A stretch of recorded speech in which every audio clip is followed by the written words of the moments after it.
rồi học nên vườn chung lực dùng đang tiệt đấy cho nên là của bạn là tiêu nó mới đi tìm bằng bấy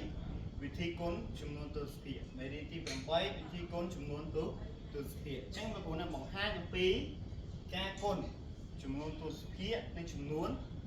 cột chắc năm bấy nhưng ai côn chung luôn từ spiệt nên chung luôn cột bàn thìយើងធ្វើដោយប្រមាណវិធីគុណចំនួនគត់ឬចំនួនគត់ដោយវិធីក៏ប៉ុន្តែលទ្ធផលនៃចំនួន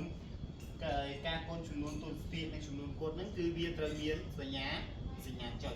តើអញ្ចឹងលោកគ្រូក៏មាននៅឧទាហរណ៍មួយផងដែរគឺ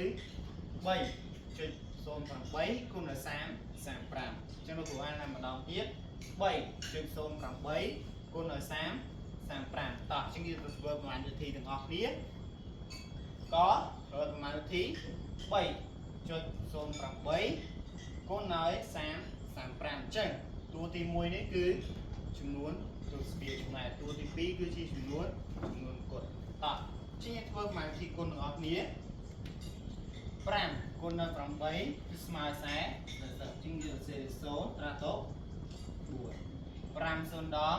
0 0បូកជាមួយត្រាតុក4គឺ4 5 3ដង10 15 3 8ដង20 24ជាងយើងសរសេរលេខ4ត្រាតុក2 3 0ដង0 0ជាមួយត្រាតុក2គឺ2 3 ដង5 9ជាងយើងសរសេរលេខ5 9បន្តមកទៀតយើងធ្វើប្រមាណវិធីបូកយើងធ្វើប្រមាណវិធីបូកមកដោយតាមបូកដោយតាមទង់នីមួយៗ0យើងអត់ឲ្យបូកគឺយើងទម្លាក់ចុះ4បូក4ស្មើឲ្យ5 8 5បូកនឹង2ស្មើឲ្យ5 7 1បូកនឹង9គឺស្មើឲ្យ10តោះជាងយើងមើលចម្លើយនេះចម្លើយលទ្ធផលនៃការគុណចំនួនទូស្ពីនិងចំនួនគប់របស់យើងត្រឹមត្រូវđấyគឺនៅទេដោយសារតែយើងដឹងថាផលគុណនៃចំនួនទូស្ពីនិងចំនួនគត់គឺត្រូវតែមានចំនួនលេខចំនួនទូស្ពីគឺវាចុចតែឥឡូវយើងបានមានហើយតើអញ្ចឹងយើងទៅមើលតួទី1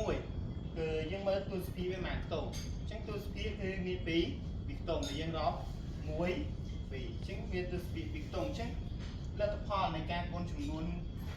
ទូស្ពីនិងចំនួនគត់របស់យើងគឺត្រូវមានទូស្ពីចំនួន2ខ្ទង់ដូចគ្នាអញ្ចឹងចម្លើយរបស់យើងគឺឃើញ 107.8 80អញ្ចឹងចម្លើយរបស់វានៃឧទាហរណ៍របស់យើងគឺ 107.8 80តើជាងលោកគ្រូនឹងអានវិធីម្ដងទៀតដល់ 3.8 គុណឲ្យ35អញ្ចឹងចម្លើយគឺស្មើឲ្យ 107.8 80តើជាងមេរៀនរបស់លោកគ្រូនៅថ្ងៃនេះក៏ដល់ទីបញ្ចប់របស់បងប្អូនអរគុណសម្រាប់ការតាមដានសូមព្រះទីផង